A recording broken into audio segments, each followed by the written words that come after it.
Welcome back to rehabbing and retraining my OTTB nicks.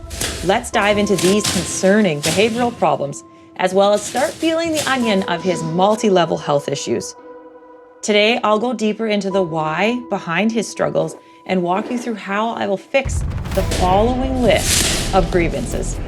Rears at me, strikes at me, kicks at me, headbutts me, tries to run people over, terrible feet, pain throughout his whole body, and a urinary problem.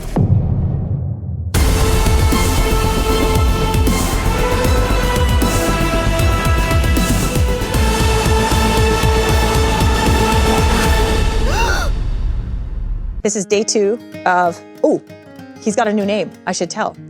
Day 2 of Nick's being here. I'm gonna say it's a thumbs up from Richie. He does definitely have lots of dysfunction, which we're slowly peeling that onion. He's got definitely some neck dysfunction. He kind of looks restricted in his C1, C2. And funny enough, I came across this, it's from Sozo Equine. It's like this free bundle that she had online about dealing with nerve impingement. Okay, cool, check this out. It talks about how to release the nerves that could be causing restricted range of motion. So the first thing that tipped me off without doing any investigating is I've just watched him move, right? And he's kind of moves his head in an awkward way to see how much he can reach forward and down, which this is actually pretty good. Flexion of the pole, down and back towards the chest. Which, okay, he's resisting right now, but would he resist if I have a cookie? I'm gonna get a cookie. Cookies? Oh, yeah, he kind of backed off there, so. Oh, okay, good boy, pretty good. To me, it's more of a side-to-side thing, that's what I've noticed. Okay, so now we'll do what we call stelling. This is something new I learned, which is just moving the skull against C1, so just very subtle movements. I'm gonna untie him for this. Kitty, I need to stabilize and then just try to move his head just right and left, just very subtly. Wow, not great. Hey, camera, over here. Okay, Kitty, watch out, don't trust the horse. Now here I'm going to check for hyoid pain. Oh, yeah, okay, that must be the hyoid there, because that was quite the, let's just see if it's repeatable. Even with the distraction. Oh yeah, okay, that's definitely repeatable.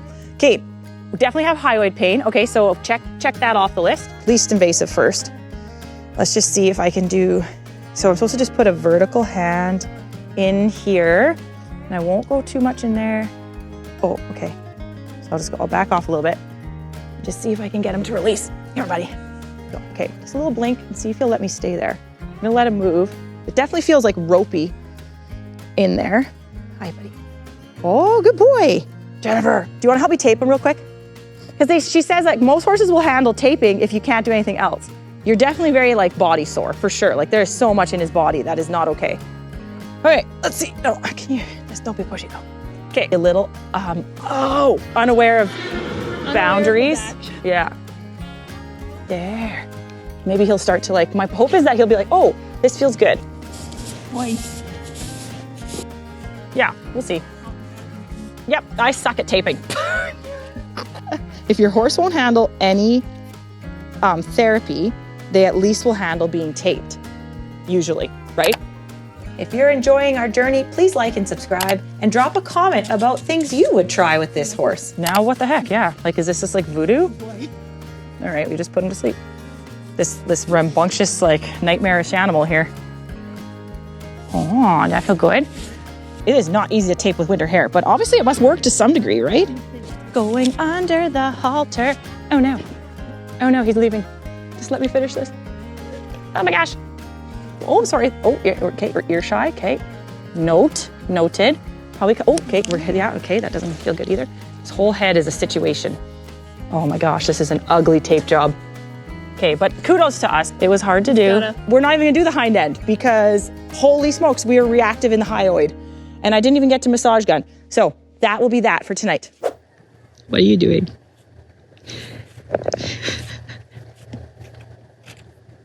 Are you itchy? Is this a stereotype here or are you just playing? Oh gosh. Day 3. Last night, did the K taping, on his hyoid apparatus and his pole. I just brought him in. This is what his baseline is when you bring him in. Stressed, moving around. Today, before I do any more work on him, I do need to really establish those ground rules now. I wanted to start with making him feel better and managing some of his pain.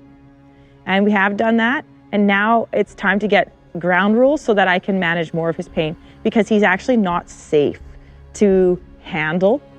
And like, we got it done. We got his hooves trimmed. I got his legs washed. And then I also got his head K-taped. Beyond that, he's just not safe. So I'm gonna grab this boy. And I have a longer lead line on him now so that if he does act up, I can let that rope slide and he can get further from me to keep me safe. And I'm also going to have a flag. We noticed on his first day here that when I went to make corrections with the flag, that he did kick at the flag. Bearing that in mind, now we know, okay, I think there's a level of him believing that he's probably a little more dominant in his human interactions than he should be. He's another level, I would say, than Phantom. Like, Phantom definitely did not have a lot of training. Phantom had poor movement. Phantom had a lot of those things. But this guy, he might roll here. I'm okay with that. I'll just get out of his way. So I just moved to a safe spot. When your horse rolls, it's in front of their head. And then if he goes to get up, then I would move slightly to the side just in case he gets up, ooh, good boy, in a real frisky way.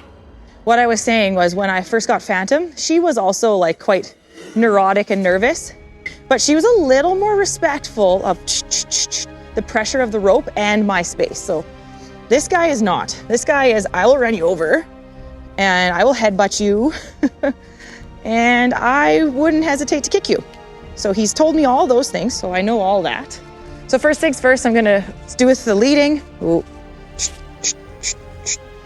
And we're just gonna start making space. Immediately, he's going to display his first set of dangerous behavior while being trained. Here's a quick perspective from my angle. I'm nowhere near him with that flag, and that's his reaction. This response tells me that there are more aggressive and more scary responses coming, because that was a very basic correction and he overreacted. So there where he went to turn his hind end towards me, I redirected him with the flag. And you could see that response, and that's not the response that I'm hoping for. Good boy. He should redirect without threatening to kick or run me over. So right there, that's indicator number one of dangerous behavior.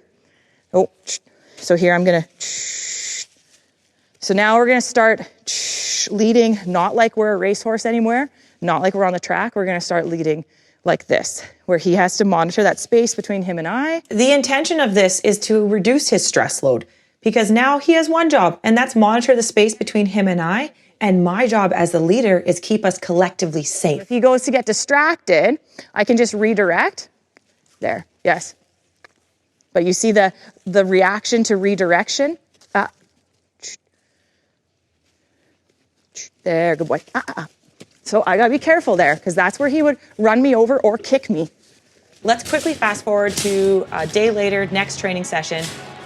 Remember how I said this behavior will escalate to something dangerous? You're about to see extremely intentional and dangerous behavior here. Clearly he's gate sour, he wants to be in that corner. And I am simply saying there's boundaries now. There's boundaries for your safety, Nix, and for my safety. And don't you know it, you have a toddler who's learned to get away with everything. And then when you finally put boundaries in place, they really are going to fight those, because for so long, their behaviors have worked. Their behaviors have worked. And so he is having a royal tantrum here. And it's dangerous. I'm not trying to lunge him. I'm just on a long rope so I can be away from the feet that are coming my direction, because that kick was 2 feet from hitting me. And I saw it coming before it did. And I was already backing up when he started to line me up.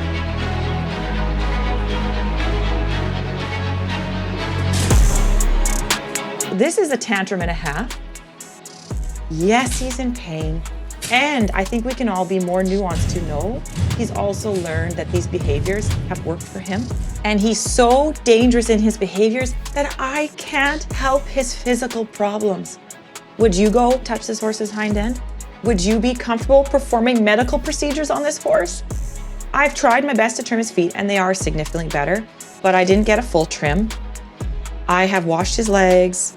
I can't even brush him. I need to be able to handle this horse. So here I am doing the dangerous thing to try to help this horse. That's where my heart is. Let us now return to present day and continue his very first training session. So I gotta, with a horse like this, I gotta create more space between us. Good. And so now there's horses coming in the arena, so that can be rather exciting.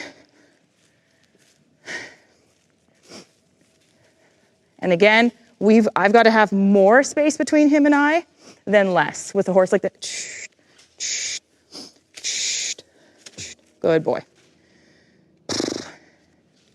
And I do think like there's some serious dominance tendencies here with how he responds to correction, right? I see it in the range of like a stallion.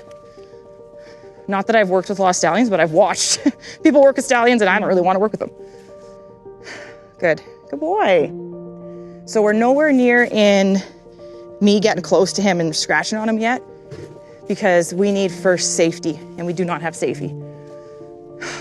Good job.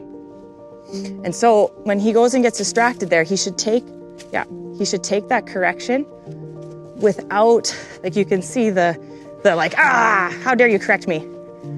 So we need to get to that point. So now I'm gonna turn here, but he should not walk inside that space there. Good. Yeah, good. And then I'll redirect because it's not lunging. We're not lunging. The way he's kind of running off as if maybe he thinks I'm lunging is still not good lunging. That's not how you train your horse to lunge. Because he's running away from me with fear. Fear and like attitude versus understanding. So it's going to be a little bit before I become, interesting enough in his life that he goes, oh, this is someone that I want to follow and this is someone that I want to respect. Good boy. All right, let's test you. We're going to walk past the new horses and see if I can be. This is my new horse. He's a major rehab project. And he's another off the tracker. I think he's learned a little bit to be a bit aggressive and a bit like, I'm dominant. I can run you over. I can kick you. I can headbutt you. Like, a little bit bad. So this is his first day of true training. So this is that shoulder problem. Which is where he leans on me and kind of gets on top of me with that left shoulder. So I'm just very subtly trying to shift his weight to his right. I'm not asking him to take a huge step right, just shift away. Just be careful. Yes. Because this is where he'll run me over. Because even when I disengage the hind end, this is where he's going to run me over. Because that shoulder now, let's just, yes. There. But then here, that's that. Let's go. Yeah, good boy. So you can see there's that little bit of like, oh, I'm just going to run you over. Yes. Yes. Oh, good boy. Yes. But not closer to me though. That's what we got to work on. Yes. Notice that nice shift to his right front leg, and then I move him away from me in a nice left bend. Not close. Yeah, that's right. Yeah. Oh, there you go. So teaching him to shift away from me, that's going to be a really big thing for him. Because in the end, even with the horses that are dominant and aggressive, once you put in these good boundaries and they can accept that I will be the leader, they just soften. Their whole spirit softens, and then they become just so much gentler to be around. And so that's where I want to start, is we just need to kind of gentle him in a way. Good boy. Yeah, there we go. That's it. It's gonna be hard for him to like, yeah, turn away from me and stay behind me. There we go. Good job. Okay, that's significantly better. Good. And if he doesn't want to interact, don't force it. Hey, that's a lot better, hey? So now he wants to interact. Hi. Hi. There. There, now we're getting a lick and a chew. Phantom, do you remember when you were like this guy? Remember how you were so anxious when you'd stand here and everything, life was hard, blah, blah, blah. Okay, so lots of stressful energy right there. And now, look who's the grown-up. Phantom's like, not me. Yeah, it's you, Phantom. Good girl. Ah, big yawn. Ah, she's like, this is boring. You're boring. Oh, dang it. I got it. I might have got the tail end of it. Oh, he might rear again. I don't want him close to me because I'm like, he's gonna rear and he's going to kick, like both, right?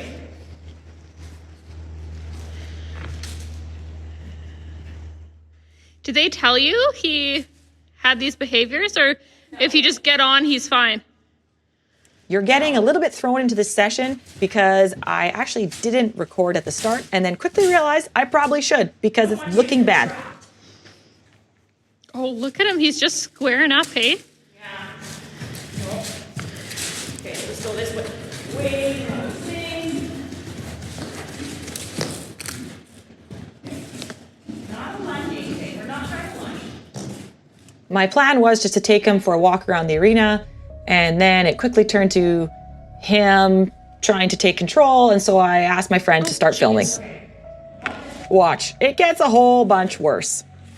Right now I'm trying to disengage his hind end so that he stops running so that we can just resume walking. However, you can see his focus is outside the arena, and as he gets more comfortable with his new herd, the more herdbound he's becoming.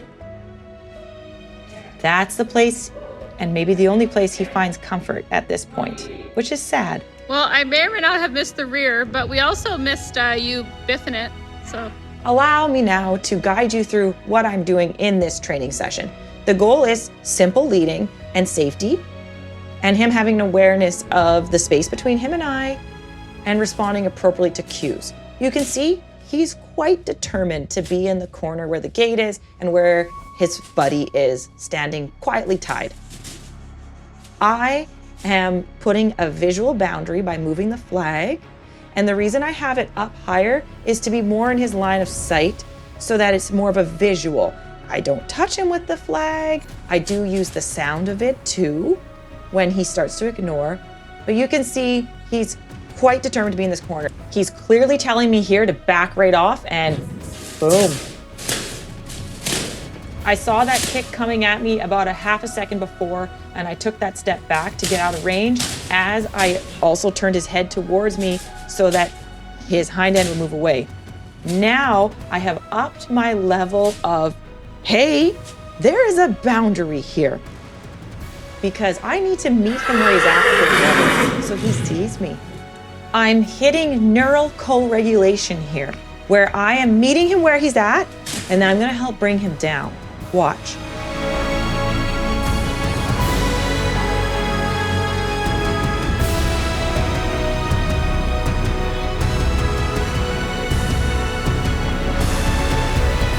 Notice how I take a moment to take a breath here and let him sit on this lowered energy. Interesting. Again, taking a breath here and then starting with slow motion, slow movement.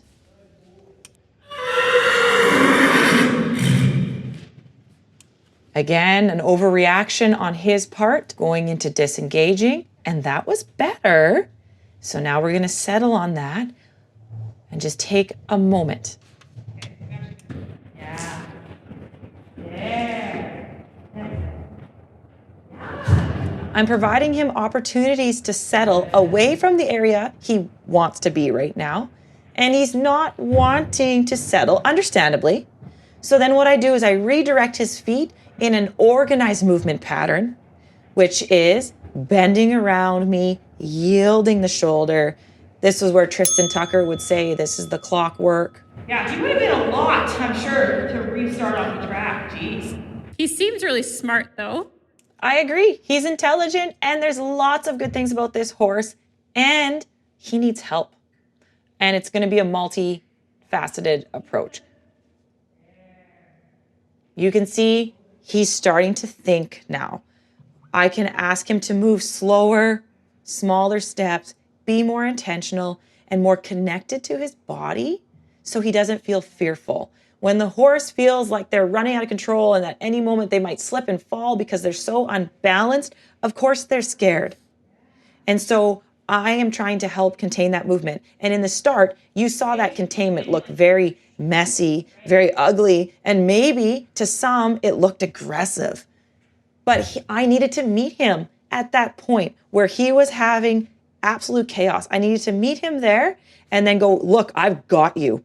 I've got you. And now I'm moving you down to here. And I'm going to drop that energy.